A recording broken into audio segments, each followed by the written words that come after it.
ढेंकानाल श्री श्री विश्वकर्मा पूजा प्रतिष्ठान जनस्वास्थ्य विभाग पक्षर विश्वकर्मा पूजा पालित हो जाइछि।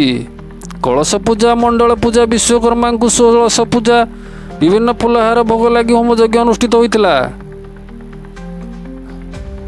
कर्ता विचित्र बेहेरा, भगवान नायक, राम बल्लभ आशा, लोचन साहू, अलेख नायक, लिकु संघर समस्त कर्मकर्ता उपस्थित रही पूजा अनुष्ठित होइतिला। ढेंकानाल शुभम पाणी का रिपोर्ट, जागृत भारत न्यूज।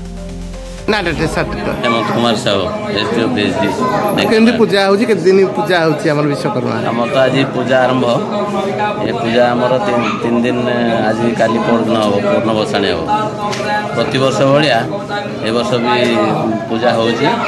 हमर स्टाफ समस्त मिलित सहयोग रे पूजा होची। हमर विश्वकर्मा होचंती हमर पूज्य हम जहाँ जेकोसी काम धंदा जहाँ कले भी हम प्रथम विश्वकर्मा को आवाहन करूँ। जेकोसी काम आमको साहाଯ୍य करेंगे से आम विश्वकर्मा पूजा कर।